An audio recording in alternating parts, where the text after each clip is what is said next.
different yarn and what you should be using for your projects. Let's get into it. So there are kind of two different categories of yarn. There's natural fibers and then there's like synthetic fibers. Natural fibers would lead more into cottons, wools, silk, bamboo yarn, anything that comes from planet Earth.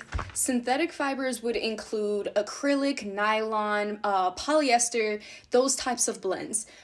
Those are synthetic man-made fibers, but I'm gonna tell you the pros and cons for both of them. So since summer is coming up, I'm going to tell you about one of my favorite natural fibers, and it is cotton. Cotton is one of the more affordable yarns in regards to like the natural fibers realm of yarn. And you can get a wide variety of colors, different thicknesses and gauges. And this one just so happened to be from Cotton King, and I got it from Hobby. Now, I really like using cotton yarn to make different garments with. This dress was made out of 100% cotton. It's dyed beautifully. The color is beautiful. It has a nice stretch to it, but it most importantly is breathable to lightweight. You're not going to be sweating like a dog in it in comparison to an acrylic yarn where you do not get to breathe as easily in acrylic as you do in maybe more of a natural fiber such as cotton or bamboo. Now, these do have different places in their own respect, so we're not knocking any fibers here. Now for acrylic yarn. Acrylic yarn is going to be your most affordable yarn that you will find in any major yarn stores such as Joann's, Hobby Lobby, and Michael's. I love acrylic yarn. I'm not even gonna lie. It has a place in my heart.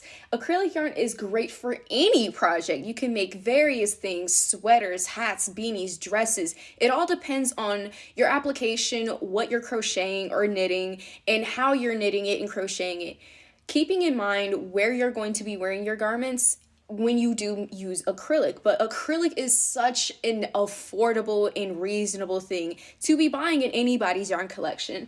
I have different types of acrylic. Here's really thin acrylic. Here's thicker acrylic.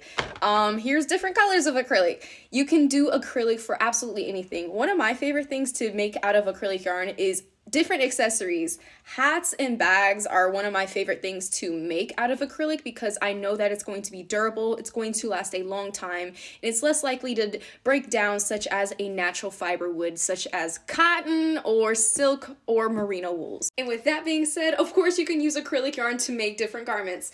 This is an example of a dress that I'm currently working on that is made out of 100% acrylic yarn. Acrylic yarn is the most versatile of yarns. You can use it in any application. It comes in every thickness you can think of. It's soft, it can be scratchy, it can be whatever you need it to be. I think acrylic yarn should be in everyone's collection. It's perfect for beginners, and you can make it and customize it to what you need it to be. So I made this dress, and I like to make all my samples out of acrylic yarn before I head over into like more expensive yarns such as like silks and different wools and things like that. So let me know if you guys have any more questions regarding yarn.